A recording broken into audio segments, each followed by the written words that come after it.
Hello दोस्तों, good evening. I hope आप सभी लोग अच्छे होंगे। ठीक है, आज हम लोग की ग्रामर में अगली क्लास पढ़नी है जिसमें हम लोग पढ़ना है प्रेडिकेट। कल हम लोग पढ़े थे सब्जेक्ट के बारे में। ठीक है, सब्जेक्ट के हमने पार्ट पढ़ा था कि सब्जेक्ट कितने पार्ट होते हैं। ठीक है, सब्जेक्ट क्या होता है पूरे हम लोग बताए थे। ठीक है, क्या क्या होते हैं सब्जेक्ट के रूप में आ सकते हैं, तो बताए थे आपका इन्फिनिटिव होगा, जिरेंड आ सकता है।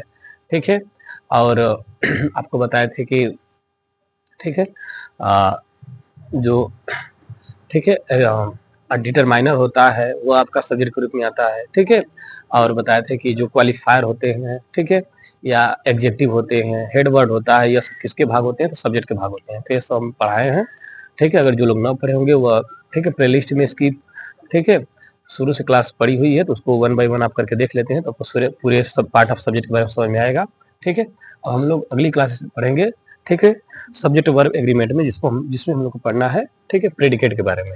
ठीक है, कि प्रेडिकेट क्या होता है। ठीक है, तो हेडिंग सब लिखिएगा प्रेडिकेट। प्रेडिकेट किसे कहते हैं। ठीक है, हेडिंग लिखना है प्रेडिकेट। ठीक है, प्रेडिकेट माने होता है विधेय या अन्य शब्द बोलते हैं। ठीक है, तो नोट करिएगा प्रेडिकेट। ठीक है, हेडिंग लिखिएगा प्रेडिकेट। ठीक है, लिखिएगा प्रेडिकेट।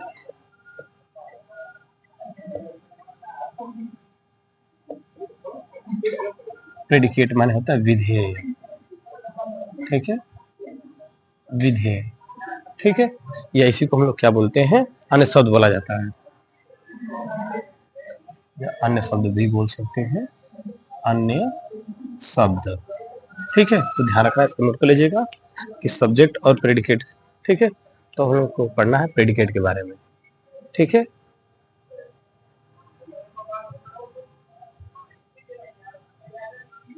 तो प्रेडिकेट देखा जाए किसे कहते हैं। ठीक है, तो ध्यान समझना प्रेडिकेट क्या होता है। तो सेंटेंस के अंतर्गत ठीक है सब्जेक्ट के अलावा जो भी भाग होता है उसे क्या कहते हैं, प्रेडिकेट कहते हैं। ठीक है, जो सेंटेंस होता है, सेंटेंस में सब्जेक्ट के अलावा जो भी भाग बचता है उसे क्या कहते हैं, प्रेडिकेट कहते हैं। ठीक है, कर्ता को छोड़कर शेष सभी भाग को क्या बोलते हैं, प्रेडिकेट बोलते हैं, जिसे विधेय बोला जाता है। ठीक है, ठीक है, तो देखिएगा सेंटेंस में, ठीक है, सेंटेंस में सब्जेक्ट को छोड़कर छोड़कर शेष सभी भाग को प्रेडिकेट प्रेडिकेट या विधेय, हिंदी में क्या लिखेंगे, विधेय, विधेय कहते हैं, विधेय कहते हैं। ठीक है, ध्यान रखना है कि सेंटेंस में कर्ता को छोड़कर शेष सभी भागों को क्या बोला जाता है, प्रेडिकेट बोला जाता है। माने सेंटेंस का वह भाग ठीक है जिसमें सब्जेक्ट को छोड़ दिया जाए तो शेष सभी जो बचे हुए भाग होते हैं उसे क्या कहते हैं, प्रेडिकेट कहते हैं। ठीक है, तो ध्यान से समझना है कि सेंटेंस में सब्जेक्ट को छोड़कर शेष सभी जो भाग बचते हैं उसे क्या कहते हैं, प्रेडिकेट कहते हैं। ठीक है, तो सेंटेंस का वह भाग जिसमें प्रेडिकेट हो, प्रेडिकेट को छोड़ माने कर रहा है सब्जेक्ट को छोड़ दिया जाए तो बाकी जो भाग बचता है उसे क्या कहते हैं, प्रेडिकेट कहते हैं। तो इंग्लिश में लिखिएगा,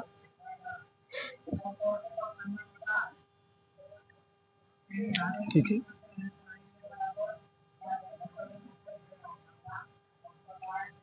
द पार्ट, ठीक है, इंग्लिश में क्या इसको लिखा जाएगा, लिखिएगा इंग्लिश में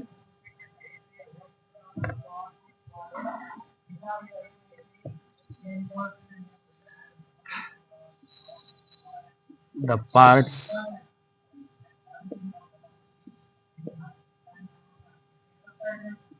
the parts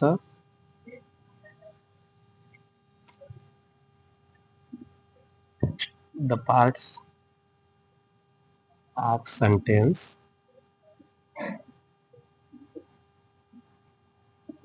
which have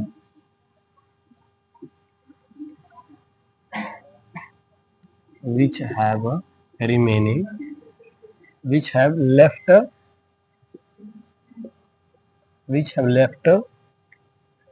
the subject left the subject and remaining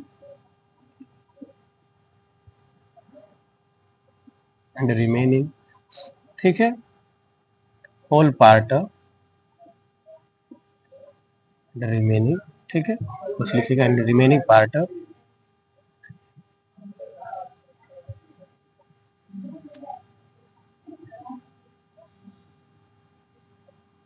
remaining parts is called predicate. Remaining part is called सब प्रेडिकेट, माने ध्यान समझना है कि सब्जेक्ट के अलावा कर रहा है कि जो शेष बचा हुआ भाग होता है उसे हम लोग क्या करते हैं, प्रेडिकेट करते हैं। वही लिखा गया the part of sentence, sentence का वह भाग विच हैव लेफ्ट सब्जेक्ट, इसमें हम लोग क्या करें, सब्जेक्ट को छोड़ दें, एंड रिमेनिंग पार्ट्स मान तब जो शेष बचा हुआ भाग होगा उसी को क्या कहेंगे, प्रेडिकेट कहेंगे। तो वही हमने हिंदी में भी लिखाया गया है कि सेंटेंस का वह भाग जिसमें सब्जेक्ट को छोड़ दिया जाए तो शेष बचे हुए भाग को क्या करते हैं, प्रेडिकेट करते हैं। तो नोट कर लीजिएगा डिफिनेशन कि सेंटेंस का वह भाग जिसमें प्रेडिकेट को छोड़कर शेष सभी बचे हुए भाग को क्या करते हैं, प्रेडिकेट करते हैं। ठीक है, तो नोट कर लीजिएगा सेंटेंस का वह भाग जिसमें सब्जेक्ट को छोड़ दिया जाए तो शेष बचा हुआ भाग क्या कहलाता है, प्रेडिकेट कहलाता है। जैसे एग्जाम्पल बोले हम, जैसे एग्जाम्पल बोला जाए, जैसे बोले कि मोहन रीड्स बुक, मोहन किताब पढ़ता है। ठीक है, तो देखिए कह रहा है मोहन किताब पढ़ता है, तो मोहन आपका क्या है भाई, यह सब्जेक्ट है, मोहन आपका सब्जेक्ट है। बाकी जो शेष बचा हुआ भाग है इसी को हम लोग क्या बोलते हैं, प्रेडिकेट बोलते हैं। ठीक है, वही बताएं कि सब्जेक्ट के अलावा जो भी बचा हुआ भाग होगा उसे क्या कहेंगे, प्रेडिकेट कहेंगे।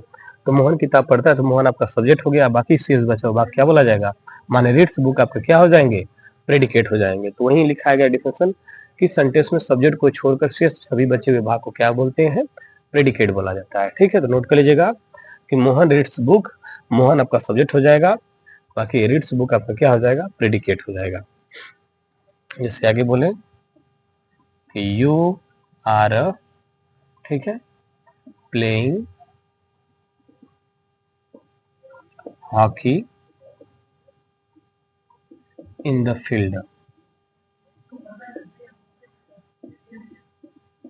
ठीक है, आप देखिए इसमें पूछा जाए भाई इसमें सब्जेक्ट कौन है, प्रेडिकेट कौन है, तो सब्जेक्ट आपका कौन आया है, यू है, यू आपका क्या है, सब्जेक्ट है। ठीक है, शेष सभी भाग आपके क्या बोले जाएंगे, माने are playing hockey in the field आपका पूरा क्या बोला जाएगा, इस पूरे भाग को क्या बोलेंगे, प्रेडिकेट बोलेंगे। ठीक है, इस तरह ध्यान रखना है कि सेंटेंस में सब्जेक्ट के अलावा जो भी बचा हुआ भाग होता है उसे क्या कहते हैं, प्रेडिकेट कहते हैं। तो यू आपका सब्जेक्ट हो गया, शेष सभी बचे हुए भाग आपको क्या बोले जाएंगे, शेष सभी बचा हुआ भाग आपका प्रेडिकेट बोला जाएगा। तो इसको नोट कर लीजिएगा कि सेंटेंस में सब्जेक्ट के अलावा जो बचे हुए भाग होते हैं उसे क्या कहते हैं, प्रेडिकेट कहते हैं। तो यू आपका सब्जेक्ट हो गया, शेष जो बचा हुआ भाग उसे क्या बोला जाएगा, उसे प्रेडिकेट कहा जाएगा। तो दोनों एग्जाम्पल नोट कर लीजिएगा। ठीक है, अब आगे हम लोग पढ़ेंगे पार्ट्स ऑफ प्रेडिकेट, माने प्रेडिकेट के भाग, प्रेडिकेट के कितने भाग होते हैं। ठीक है, तो नोट करिएगा पार्ट्स ऑफ प्रेडिकेट। ठीक है, विधेय के भाग।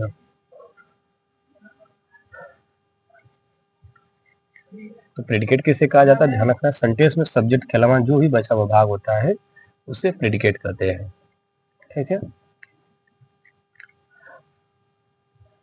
सेंटेंस में सब्जेक्ट के अलावा बचे हुए भाग को प्रेडिकेट कहा जाता है। ठीक, सेंटेंस में जो भी सब्जेक्ट के अलावा बचा हुआ भाग होगा उसे क्या कहते हैं, प्रेडिकेट कहते हैं।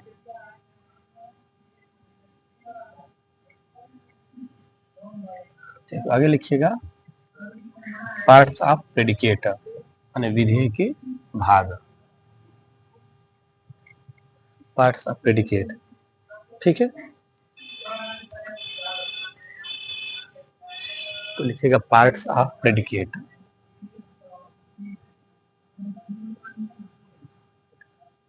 Parts of predicate. ठीक है, पार्ट्स ऑफ प्रेडिकेट माने विधेय के भाग,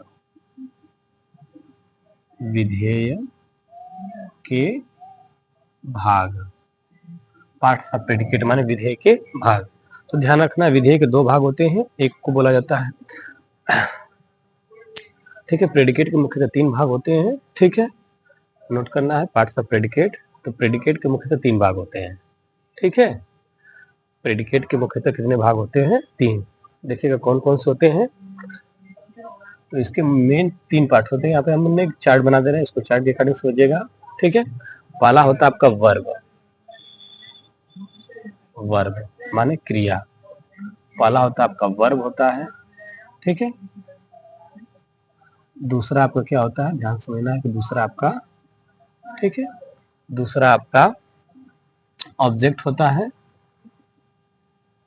माने कर्म होता है, ठीक है। तीसरा आपका होता है कंप्लीमेंट, कंप्लीमेंट माने पूरक होते हैं, ठीक है। तो पूछा जाए पार्ट ऑफ जो प्रेडिकेट होता है, प्रेडिकेट के कितने भाग होते हैं? ध्यान रखना, प्रेडिकेट के मुख्यतः 3 भाग होते हैं। कौन कौन से? एक आपका, ठीक है, वर्ब होता है, दूसरा आपका क्या होता है, ऑब्जेक्ट होता है, तीसरा आपका क्या होता है, कंप्लीमेंट होता है। तो ध्यान रखना है कि वर्ब के मुख्यतः, अरे प्रेडिकेट के मुख्यतः कितने भाग होते हैं? प्रेडिकेट के मुख्यतः 3 भाग होते हैं, ठीक है। कौन कौन से? तो ध्यान रखना, आपका एक वर्ब हो जाएगा माने क्रिया हो जाएगी, दूसरा कर्म हो जाएगा, तीसरा पूरक हो जाएगा माने वर्ब, ऑब्जेक्ट और प्रेडिकेट, ठीक है।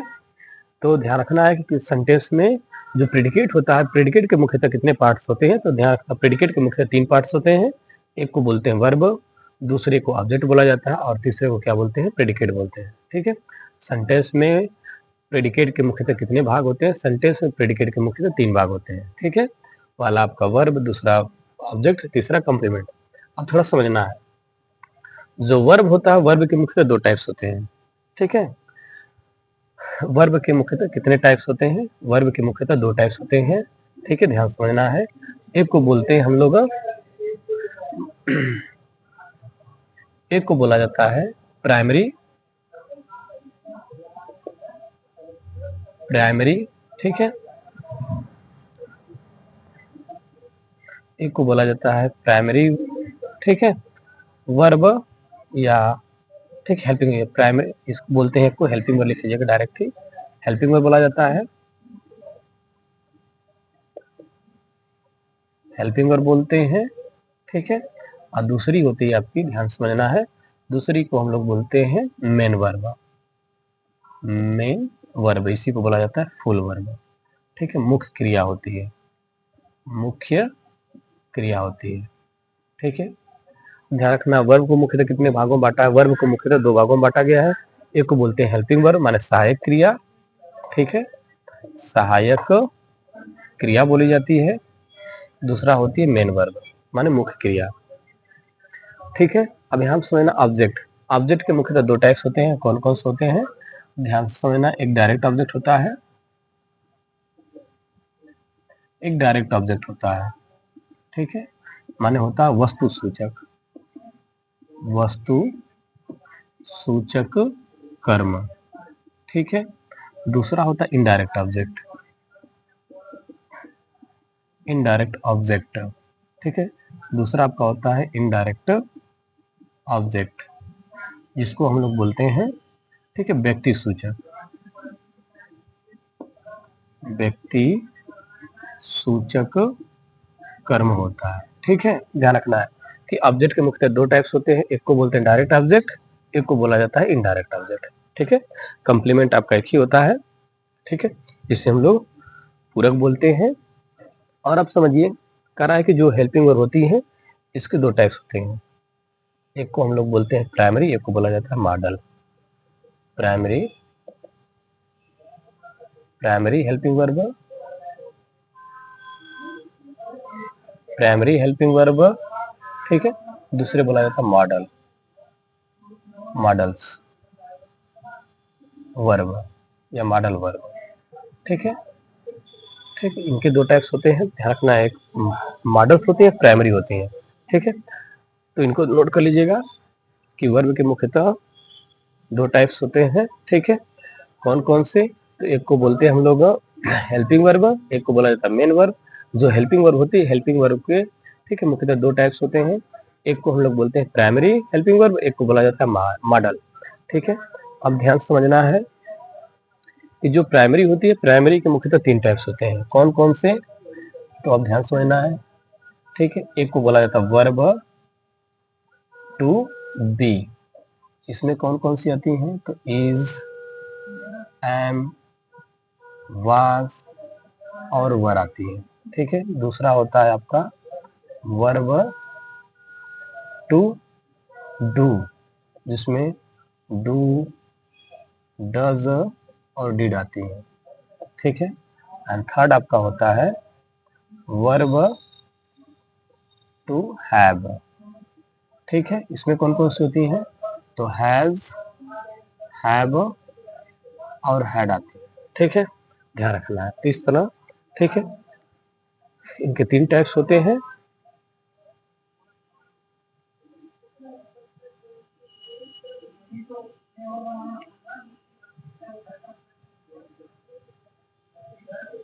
नोट कर लीजिएगा। तो प्राइमरी जो ऑक्सिलरी वर्ब होती है उसके कितने टाइप्स होते हैं? तो उसके 3 टाइप्स होती हैं। कौन कौन से? एक होता है वर्ब टू बी माने is, am, are, was, were. दूसरा होता है वर्ब टू डू माने डू, डज, डिड। और तीसरा होता है verb to have, has, have और हैड होती है। ठीक है। इसको नोट कर लीजिएगा। ठीक है।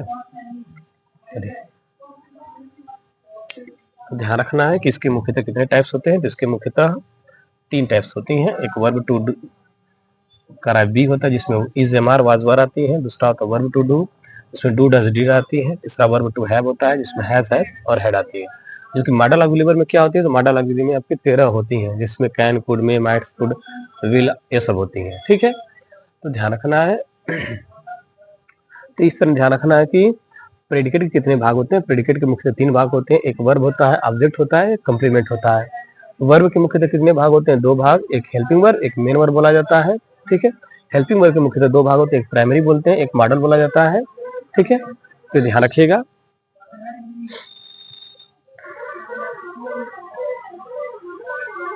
चलिए अब थोड़ा थोड़ा एक लाइन बता दे रहे हैं। ठीक है। क्रिया किसे कहते हैं? ठीक है। तो ध्यान रखना है कि कर्ता द्वारा जो सेंटेंस में कार्य किया जाता है उसे क्या कहते हैं? वर्ब बोला जाता है। सेंटेंस द्वारा जो एक्शन परफॉर्म किया जाता है, ठीक, उसी को हम लोग क्या कहते हैं? क्रिया कहते हैं। ठीक है। कर्ता द्वारा सेंटेंस में जो भी कार्य किया जाए, ठीक है, उसे क्या कहते हैं? वर्ब कहते हैं। ठीक है।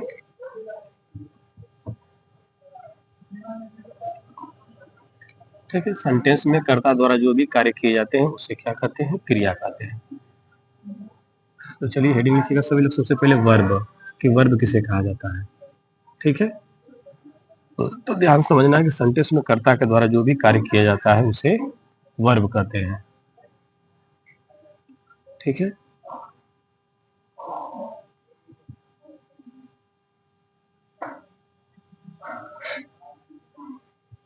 लिखिएगा, सेंटेंस में कर्ता के द्वारा जो भी कार्य किया जाए उसे क्या कहा जाता है? उसे वर्ब कहते हैं।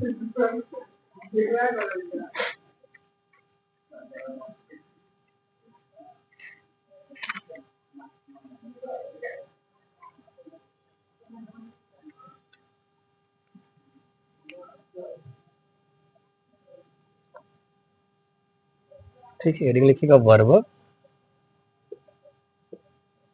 वर्ब माने क्रिया। ठीक है। लिखिएगा, प्रेडिकेट का वह भाग जो कर्ता द्वारा किए गए कार्य को व्यक्त करता हो। ठीक है। क्या बोला जाएगा? प्रेडिकेट, प्रेडिकेट का वह भाग, वह भाग जो कर्ता द्वारा, जो कर्ता, प्रेडिकेट का वह भाग जो कर्ता द्वारा किए गए कार्य को, किए गए कार्य को व्यक्त करता है, उसे प्रेडिकेट, उसे प्रेडिकेट, ठीक है, या विधेय बोलते हैं। उसे प्रेडिकेट या विधेय कहते हैं। ठीक है। ध्यान रखना है कि सेंटेंस में कर्ता का प्रेडिकेट का वह भाग जो कर्ता द्वारा किए गए कार्य को व्यक्त करे। ठीक है। तो ध्यान रखना है कि प्रेडिकेट का वह भाग जो कर्ता द्वारा किए गए कार्य को व्यक्त करता हो उसे हम लोग क्या कहते हैं? उसे हम लोग वर्ब कहते हैं। ठीक है। इंग्लिश में बोला जाएगा तो इंग्लिश में क्या बोलेंगे? ठीक है, the verb is a word which use to express some action. ठीक है,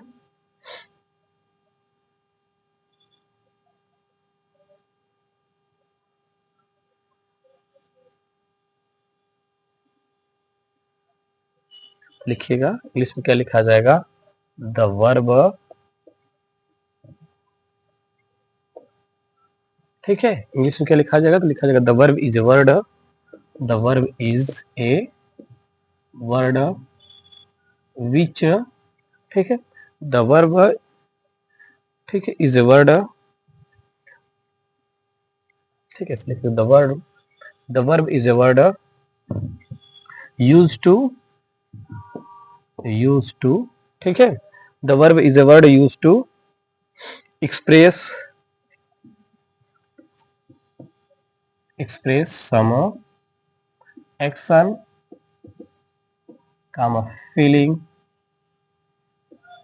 एक्शन काम फीलिंग, ठीक है, और एग्जिस्टेंस,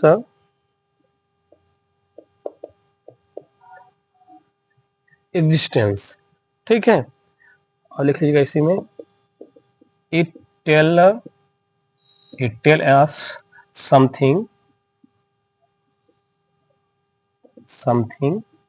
अबाउट, ठीक है, it tell us something about the subject in, ठीक है, इन ए सेंटेंस,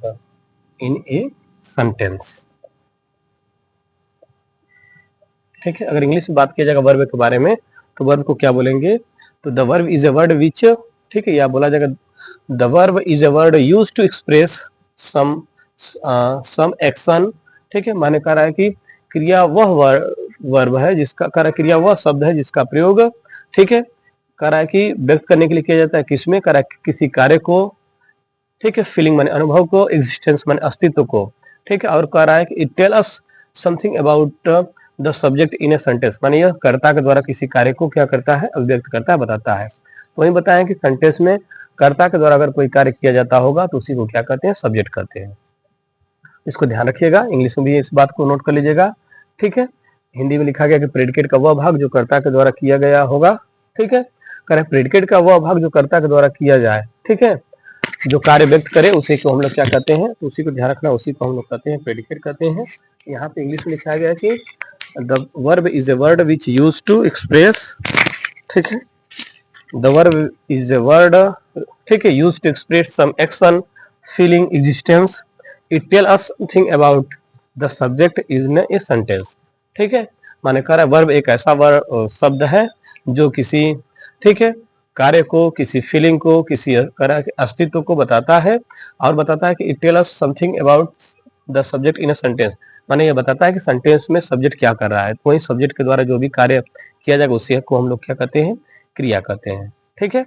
अब क्रिया के मुख्यतः टाइप्स आप ध्यान से समझिएगा, ठीक है, जब आप लोग को वर्ब पढ़ाया जाएगा तो उसके बारे में बात करेंगे, क्योंकि वर्ब के मुख्यतः कितने टाइप्स होते हैं, बस यहाँ पे समझना है प्रेडिकेट, तो इसलिए थोड़ा सा बस डिफिनेशन जानते रहिए कि प्रेडिकेट क्या होता है, ठीक है। तो ध्यान रखना सेंटेंस का वह भाग जिसमें कर्ता के द्वारा जो कार्य व्यक्त किया जाता हो, ठीक है, जो कार्य किया जाता हो उसी को हम लोग क्या कहते हैं, प्रेडिकेट कहते हैं, ठीक है, उसी को हम लोग क्या कहते हैं, विधेय बोला जाए, अरे उसी को हम लोग वर्ब बोलते हैं, ठीक है,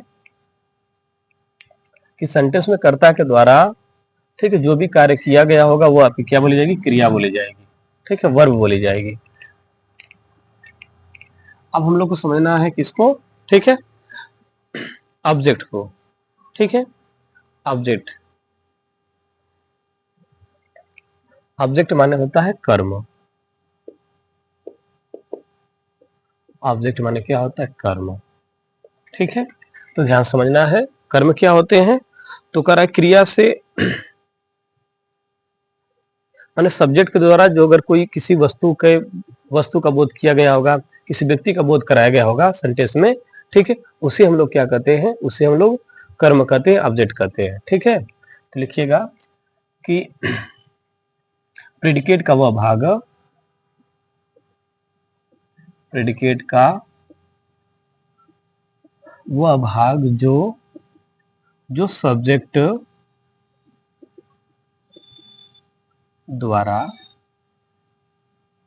द्वारा किसी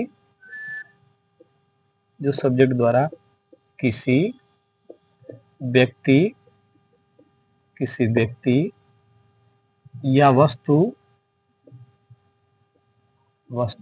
का बोध कराए, उसे हम लोग ऑब्जेक्ट कहते हैं, उसे ऑब्जेक्ट या कर्म कहते हैं। ठीक है, ध्यान रखना है कि प्रेडिकेट का वह भाग जो सब्जेक्ट द्वारा किसी व्यक्ति या वस्तु का बोध कराया जाएगा, किसी व्यक्ति या वस्तु के बारे में बात की जाएगी। ठीक है, तो उसे हम लोग क्या कहते हैं, उसे हम लोग बोलते हैं ऑब्जेक्ट बोला जाता है, कर्म बोलते हैं। ठीक है, सेंटेंस में अगर करा है कि प्रेडिकेट का वह भाग जो सब्जेक्ट के द्वारा किसी व्यक्ति या वस्तु का बोध कराएगा, उसे हम लोग क्या कहते हैं, प्रेडिकेट कहते हैं। तो इसको लिख लीजिएगा, इंग्लिश में क्या बोला जाएगा, the parts of a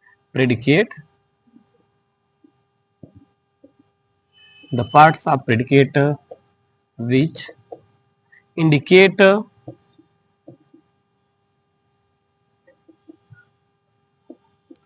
indicate any things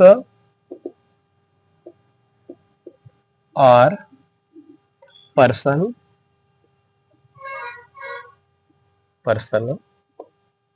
by the subject।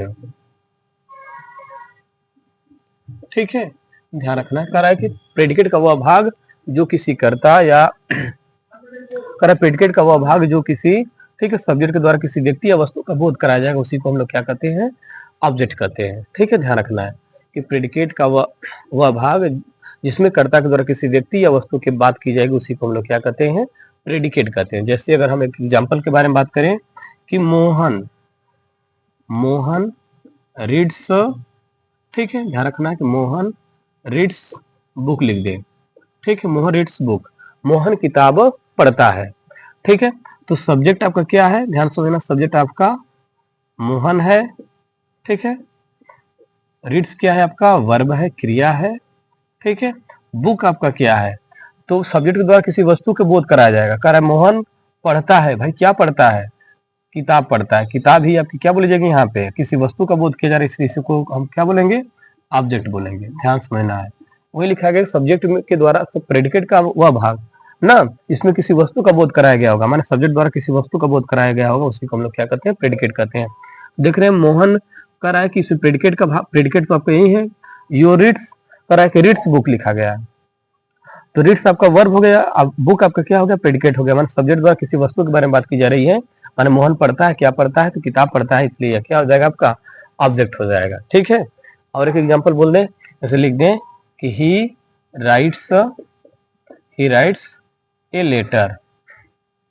ठीक है, वह पत्र लिखता है, ही राइट्स ए लेटर, तो ही सब्जेक्ट, राइट आपका वर्ब, ए लेटर पूरा आपका क्या हो जाएगा, ध्यान रखना है, प्रेडिकेट हो जाएगा, अरे ऑब्जेक्ट बोला जाएगा। माने मोहन लिखता है, भाई क्या लिखता है, तो पत्र लिखता है, किसी वस्तु के बारे में बात की जा रही है, इसलिए आपका क्या हो जाएगा, तो ध्यान रखना है कि ही राइट्स ए लेटर आपका क्या हो जाएगा, ऑब्जेक्ट हो जाएगा, तो ये आपका क्या हो जाएगा, प्रेडिकेट हो जाएगा। ठीक है, तो ध्यान रखना है, इसे हम लोग क्या कहेंगे, प्रेडिकेट कहेंगे, नोट कर लीजिएगा। अरे इसे हम लोग ऑब्जेक्ट कहेंगे। ठीक है, माने ही राइट्स ए लेटर आपका ऑब्जेक्ट हो गया। तो ध्यान रखना, किसी भी सेंटेंस में अगर ऑब्जेक्ट को फाइंड आउट करना होता है, तो प्रश्न नोट लिखिएगा कि सेंटेंस में किसी ऑब्जेक्ट को फाइंड आउट करने के लिए, ठीक है, क्या से प्रश्न करते हैं, माने व्हाट के द्वारा प्रश्न क्रिया के साथ करा है कि व्हाट लगाकर प्रश्न करने पर जो उत्तर आता है वही आपका क्या होता है, ऑब्जेक्ट होता है, कर्म होता है। ठीक है, माने सेंटेंस में ऑब्जेक्ट का पता लगाने के लिए नोट लिखिएगा इसमें कि किसी भी सेंटेंस में ऑब्जेक्ट का पता लगाने के लिए, ठीक है, क्या करेंगे, तो लिखिएगा सेंटेंस में ऑब्जेक्ट का पता लगाने के लिए, सेंटेंस में ऑब्जेक्ट का पता लगाने के लिए क्रिया के क्रिया के साथ वाट हिंदी में माने क्या लगाकर प्रश्न करने पर जो उत्तर प्राप्त होता है उसे ऑब्जेक्ट कहते हैं,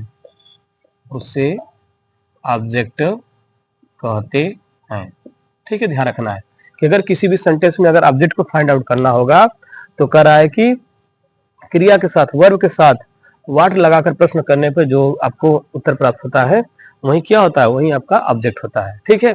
जैसे कि एग्जांपल बता रहे हैं, एग्जांपल समझिएगा कि किसी भी सेंटेंस में अगर आपको ऑब्जेक्ट फाइंड आउट करना होगा तो क्रिया के साथ वाट लगाकर प्रश्न करने पर जो आपको उत्तर मिलता है वही आपका क्या होता है, ऑब्जेक्ट होता है, ठीक है। तो चलिए देखिए, जैसे एग्जांपल बोले कैसे हम लोग फाइंड आउट करेंगे किसी ऑब्जेक्ट को, ठीक है। जैसे बोला जाए किसी प्लेज हॉकी, सी प्लेज हॉकी, वह हॉकी खेलती है, ठीक है। पूछे व्हाट्स प्ले, क्रिया के साथ बताया ना भाई कि वाट लगा प्रश्न करने पर जो उत्तर आएगा वही आपका क्या होगा, ऑब्जेक्ट होगा। लिखा जाएगा, इसको बोले व्हाट्स प्ले माने क्या खेलती है, तो आपको उत्तर आएगा हॉकी, ठीक है, हॉकी। तो हॉकी आपका क्या हो जाएगा, ऑब्जेक्ट हो जाएगा। तो वही ध्यान समझना है कि क्रिया के साथ क्या लगाकर प्रश्न करने पर जो उत्तर आएगा वही आपका क्या होता है, ऑब्जेक्ट होता है। माने सेंटेंस में अगर हमको ऑब्जेक्ट को फाइंड आउट करना होगा तो व्हाट से कह रहा है प्रश्न करने पर जो उत्तर आता है वही आपका क्या होता है, ऑब्जेक्ट होता है, ठीक है। तो इसको नोट कर लीजिएगा, बहुत इंपॉर्टेंट पॉइंट है कि क्रिया में अगर व्हाट लगाकर प्रश्न करते हैं तो हमको उत्तर प्राप्त होगा, वही आपका क्या होता है, ऑब्जेक्ट होता है। क्योंकि जब पैसिव बनाते हैं तो हमको ऑब्जेक्ट की बड़ी भूमिका होती है, इसलिए इसको ठीक है वहां पे बहुत ज्यादा प्रयोग किया जाएगा, इसलिए इसको नोट कर लीजिएगा कि अगर जब भी हमको ऑब्जेक्ट को फाइंड आउट करना होगा, ठीक है, तो क्रिया के साथ वाट लगाकर प्रश्न करने पर या क्रिया के साथ वाट के साथ प्रश्न करने पर जो उत्तर आता है वही आपका क्या होता है, ऑब्जेक्ट होता है, ठीक है। अब देखिए ऑब्जेक्ट के मुख्यतः दो टाइप्स होते हैं, ठीक है। ऑब्जेक्ट के मुख्यतः दो टाइप्स होते हैं, एक को बोलते हैं डायरेक्ट ऑब्जेक्ट, एक को बोला जाता है इनडायरेक्ट ऑब्जेक्ट। ऑब्जेक्ट मुख्यतः दो प्रकार के होते हैं, एक लिखिएगा डायरेक्ट ऑब्जेक्ट, एक लिखिएगा इनडायरेक्ट ऑब्जेक्ट, ठीक है। ऑब्जेक्ट मुख्यतः दो प्रकार के होते हैं, एक को बोलते हैं डायरेक्ट ऑब्जेक्ट और दूसरा होता है आपका इनडायरेक्ट ऑब्जेक्ट। माने एक होता है वस्तु सूचक, एक होता है, ठीक है, व्यक्ति सूचक। तो लिखिएगा ऑब्जेक्ट मुख्यतः दो प्रकार के होते हैं, लिखिएगा देयर आर, इंग्लिश में लिखिएगा there are two types of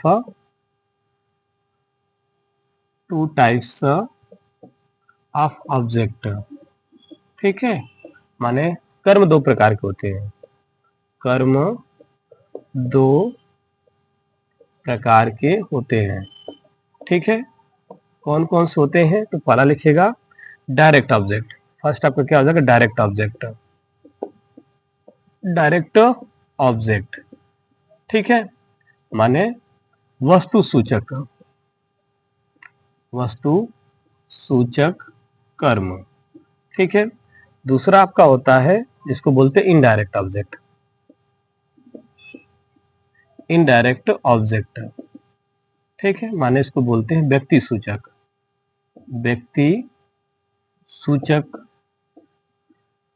सूचक कर्म, ठीक है। दो होते हैं, ठीक है। एक होता है डायरेक्ट ऑब्जेक्ट और आपका एक होता है इनडायरेक्ट ऑब्जेक्ट। दोनों टाइप के ऑब्जेक्ट लिखिएगा कि ऑब्जेक्ट आपके मुख्यतः दो प्रकार के होते हैं, एक को बोलते हैं डायरेक्ट ऑब्जेक्ट और दूसरा होता है आपका इनडायरेक्ट ऑब्जेक्ट, ठीक है। ऑब्जेक्ट मुख्यतः दो प्रकार के होते हैं, एक होता है डायरेक्ट ऑब्जेक्ट, एक होता है आपका इनडायरेक्ट ऑब्जेक्ट, ठीक है। तो अब बात करें भाई डायरेक्ट ऑब्जेक्ट किसे कहते हैं और दूसरा बात करेंगे इनडायरेक्ट ऑब्जेक्ट किसे कहते हैं, ठीक है। तो नोट कर लीजिएगा डायरेक्ट ऑब्जेक्ट किसे कहा जाता है, ठीक। इसमें पहला हेडिंग लिखिएगा डायरेक्ट ऑब्जेक्ट, ठीक है। डायरेक्ट ऑब्जेक्ट किसे कहते हैं, तो ध्यान रखना ऑब्जेक्ट कितने प्रकार के होते हैं, ऑब्जेक्ट दो प्रकार के होते हैं, एक को बोला जाता है डायरेक्ट ऑब्जेक्ट, दूसरा होता है आपका इनडायरेक्ट ऑब्जेक्ट। तो हम बात करें डायरेक्ट ऑब्जेक्ट किसे कहते हैं, ठीक है। चलिए देखिए डायरेक्ट ऑब्जेक्ट किसे कहा जाता है, तो लिखिएगा द ऑब्जेक्ट माने ठीक है,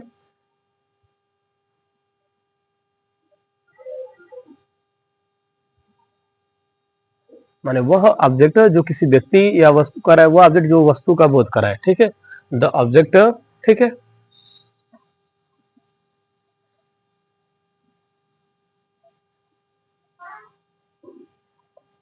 तो लिखिएगा ऑब्जेक्ट के बारे में। ऑब्जेक्ट मुख्य दो प्रकार के होते हैं, एक होता है डायरेक्ट ऑब्जेक्ट, एक होता है आपका इनडायरेक्ट ऑब्जेक्ट। ठीक है,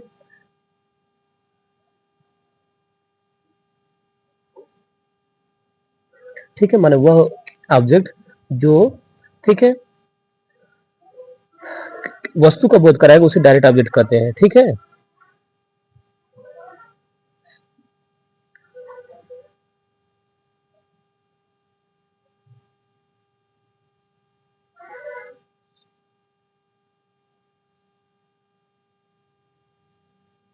ठीक, देखिएगा वह ऑब्जेक्ट, डिफिनेशन क्या होगी, वह ऑब्जेक्ट जिससे जिससे किसी वस्तु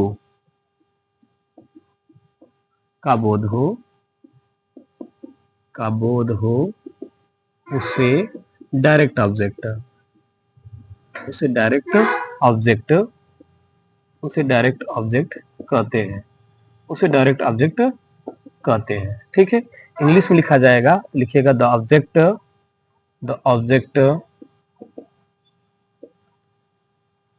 विच used to the object which used to the object which used, ठीक है, यूज लिखिएगा for things is called direct object, is called direct object. ठीक है, डायरेक्ट ऑब्जेक्ट। अगर इंग्लिश में बात किया जाएगा तो क्या लिखा जाएगा, the object which used for things, माने वह ऑब्जेक्ट जिसका प्रयोग वस्तु के लिए किया गया होगा उसे हम लोग क्या बोलेंगे, डायरेक्ट ऑब्जेक्ट बोलेंगे। जैसे बोला जाए कि मोहन रीड्स, एग्जाम्पल के बारे में बात करें तो देखिएगा, मोहन रीड्स बुक, मोहन किताब पढ़ता है। बुक आपका क्या है, ऑब्जेक्ट है, लेकिन एक ऐसा ऑब्जेक्ट है, ध्यान रखना, यही आपका क्या बोला जाएगा, डायरेक्ट ऑब्जेक्ट बोला जाएगा। ठीक है, इसी को हम लोग क्या बोलेंगे, डायरेक्ट ऑब्जेक्ट, माने ऐसा ऑब्जेक्ट जो किसी वस्तु का बोध कराए उसे हम लोग क्या कहेंगे, डायरेक्ट ऑब्जेक्ट कहते हैं। जैसे मोहन रीड्स बुक हो गया तो बुक आपका क्या हो जाएगा, डायरेक्ट ऑब्जेक्ट हो जाएगा। ठीक है, और बोले जैसे जैसे बोला जाए सी, ठीक है, writes, C writes a letter, ठीक है भाई, ये भी क्या है, एक वस्तु है, लेटर भी क्या है आपकी है, एक वस्तु है, अतः लेटर भी आपका क्या हो जाएगा, यह भी आपका डायरेक्ट ऑब्जेक्ट हो जाएगा। ठीक है, तो ध्यान रखना है कि ऐसा ऑब्जेक्ट जो किसी वस्तु का बोध कराएगा उसे हम लोग क्या बोलते हैं, डायरेक्ट ऑब्जेक्ट बोलते हैं। ठीक है, अब हम लोग बात करेंगे इनडायरेक्ट ऑब्जेक्ट के बारे में। ठीक है, इनडायरेक्ट ऑब्जेक्ट किसे कहते हैं, तो ऐसा ऑब्जेक्ट जो किसी व्यक्ति या प्राणी का बोध कराए। ठीक है, तो माने ऐसा ऑब्जेक्ट जो किसी व्यक्ति या प्राणी का बोध कराए उसे हम लोग क्या बोलते हैं, ठीक है, वो ऑब्जेक्ट जो किसी व्यक्ति या लिविंग थिंग्स का बोध कराएगा, ठीक है, या किसी पर्सन का बोध कराएगा उसे हम लोग क्या बोलते हैं, उसे हम लोग बोलते हैं इनडायरेक्ट ऑब्जेक्ट बोला जाता है, उसे हम लोग क्या बोलते हैं, इनडायरेक्ट ऑब्जेक्ट बोला जाता है। ठीक है, लिखिएगा आगे हेडिंग दूसरा, इनडायरेक्ट ऑब्जेक्ट, दूसरा हेडिंग लिखिएगा इनडायरेक्ट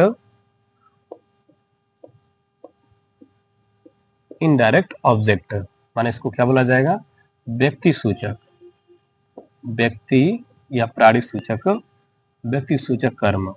ठीक है, इसकी डिफिनेशन क्या होगी, बोलेंगे वह ऑब्जेक्ट जो किसी व्यक्ति, वह ऑब्जेक्ट जो किसी व्यक्ति या वस्तु, वह ऑब्जेक्ट जो किसी व्यक्ति या वस्तु, व्यक्ति या प्राणी लिखिएगा, व्यक्ति या प्राणी का बोध कराए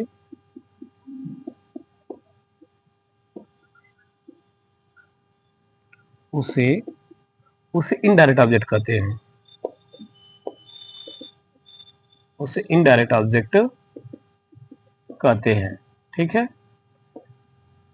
उसे क्या बोला जाता है, इनडायरेक्ट ऑब्जेक्ट कहते हैं। माने ऐसा ऑब्जेक्ट जो किसी व्यक्ति या प्राणी का बोध कराएगा उसे हम लोग क्या कहते हैं, इनडायरेक्ट ऑब्जेक्ट कहते हैं, ठीक है।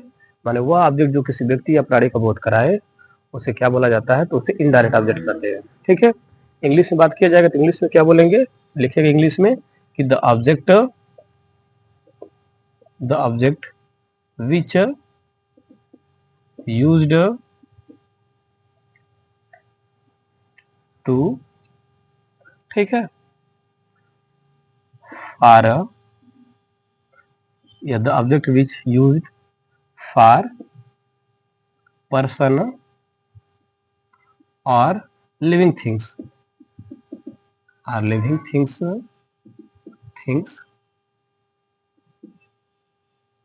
is called indirect object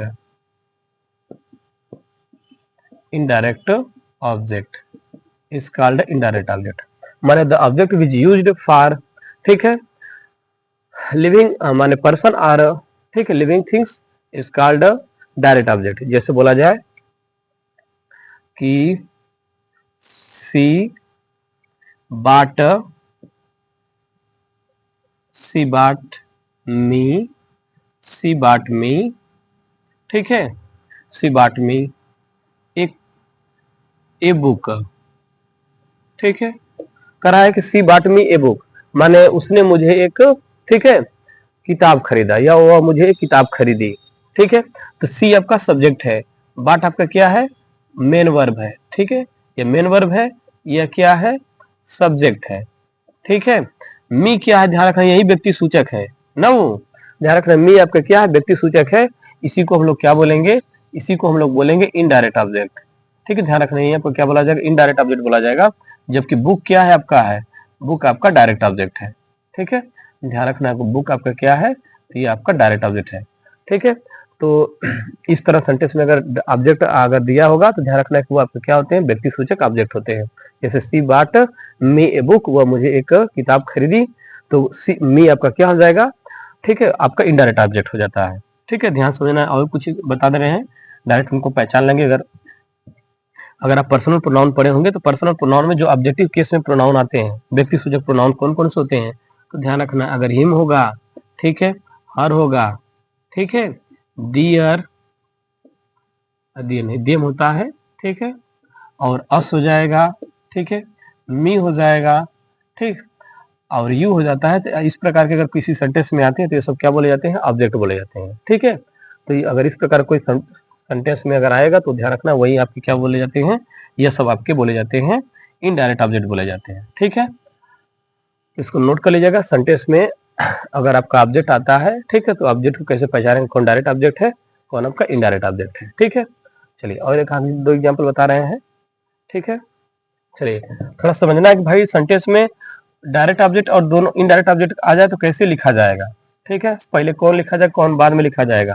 तो ध्यान समझना है कि यदि सेंटेंस में अगर डायरेक्ट ऑब्जेक्ट का पहले प्रयोग किया गया होगा, माने पहले कौन लिखा जाता, पहले इनडायरेक्ट ऑब्जेक्ट लिखा जाता, बाद में डायरेक्ट ऑब्जेक्ट लिखा जाता है, ठीक है। सामान्यतः हम देखते हैं सेंटेंस में, सामान्यतः सेंटेंस में पहले इनडायरेक्ट ऑब्जेक्ट लिखा जाता है, बाद में क्या लिखते हैं, डायरेक्ट ऑब्जेक्ट लिखते हैं, ठीक है। तो इसको नोट कर लीजिएगा, नोट पॉइंट इसको नोट कर लीजिएगा कि सेंटेंस में, ठीक है, सेंटेंस में सामान्यतः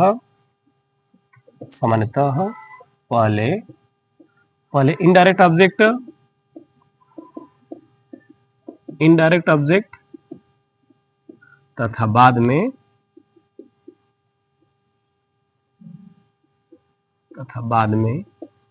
डायरेक्ट ऑब्जेक्ट, बाद में डायरेक्ट ऑब्जेक्ट का प्रयोग करते हैं, ठीक है। अगर सेंटेंस में दोनों ऑब्जेक्ट आया होगा तो सबसे पहले क्या लिखा जाता है, पहले आपका इनडायरेक्ट ऑब्जेक्ट लिखा जाता है, बाद में कौन लिखा जाता है, डायरेक्ट ऑब्जेक्ट लिखते हैं। जैसे एक एग्जांपल लिखिएगा, जैसे एक एग्जांपल बोलें कि he gave me A pen, माने उसने मुझे एक कलम दिया, he gave me A pen, ठीक है।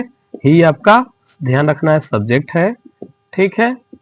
गिव आपका क्या है, मेन वर्ब है। मी आपका क्या है, ध्यान रखना, मी आपका बोला जाएगा इनडायरेक्ट ऑब्जेक्ट, मी आपका इनडायरेक्ट ऑब्जेक्ट, जबकि ए पेन आपका क्या हो जाएगा, ध्यान रखना, ये आपका क्या हो जाएगा, ए पेन आपका डायरेक्ट ऑब्जेक्ट हो जाएगा, ध्यान रखना है, ठीक। तो वही बताया कि लिखा गया सेंटेंस में समानता, पहले इनडायरेक्ट ऑब्जेक्ट, पहले इनडायरेक्ट ऑब्जेक्ट लिखा जाता है, बाद में कौन लिखा जाता है, बाद में आपका डायरेक्ट ऑब्जेक्ट लिखा जाता है, ठीक है। तो ध्यान रखना, पहले हम लोग इनडायरेक्ट ऑब्जेक्ट का प्रयोग करते हैं, बाद में, ठीक है, पहले हम लोग इनडायरेक्ट ऑब्जेक्ट का प्रयोग, बाद में डायरेक्ट ऑब्जेक्ट का प्रयोग करते हैं। तो इसको नोट कर लीजिएगा, किसी भी सेंटेंस में अगर दोनों ऑब्जेक्ट का प्रयोग किया गया होगा तो पहले आपका डायरेक्ट ऑब्जेक्ट और बाद में आपका इनडायरेक्ट ऑब्जेक्ट का प्रयोग करते हैं, ठीक है।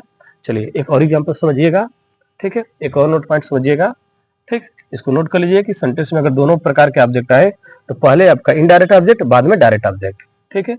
और नोट समझिएगा, ठीक है, एक नोट पॉइंट और समझिए कि यदि सेंटेंस में अगर हम पहले डायरेक्ट ऑब्जेक्ट का प्रयोग करते हैं तो क्या करते हैं कि यदि सेंटेंस में अगर पहले अगर डायरेक्ट ऑब्जेक्ट का प्रयोग किया जाता है, बाद में इनडायरेक्ट ऑब्जेक्ट का प्रयोग किया जाता है, तो इनडायरेक्ट ऑब्जेक्ट से पहले हम लोग प्रीपोजिशन का प्रयोग करते हैं, जिसमें टू या फॉर प्रीपोजिशन का प्रयोग किया जाता है, ठीक है, या अब का भी प्रयोग करते हैं। तो ध्यान रखना है कि यदि सेंटेंस में, ठीक है, पहले डायरेक्ट ऑब्जेक्ट, यदि सेंटेंस पहले डायरेक्ट ऑब्जेक्ट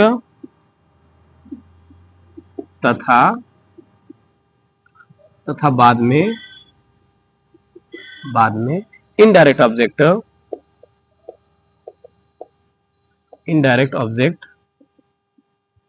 का प्रयोग किया जाए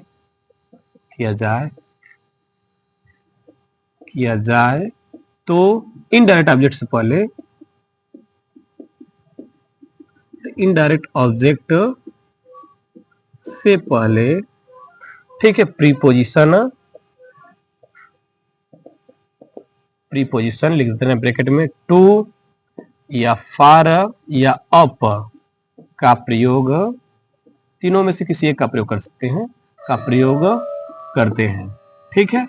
ध्यान रखना है कि अगर सेंटेंस में, ठीक है, अगर आपका डायरेक्ट ऑब्जेक्ट पहले आ जाता है और बाद में इनडायरेक्ट ऑब्जेक्ट लिखते हैं तो उसके लिए एक प्रीपोजिशन का प्रयोग करते हैं, जिसके लिए टू या फॉर का प्रयोग करते हैं, ठीक है।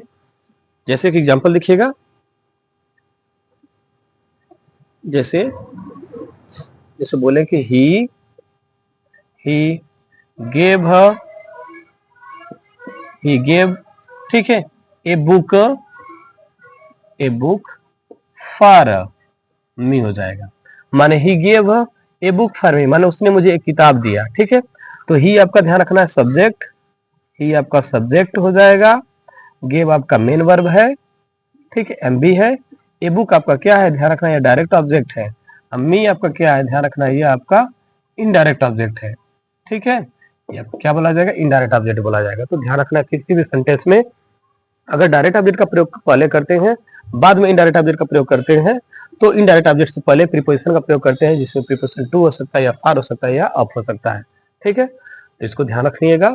अगर वीडियो अच्छी लगी होगी तो लाइक, शेयर और चैनल को सब्सक्राइब कर दीजिएगा, ठीक है।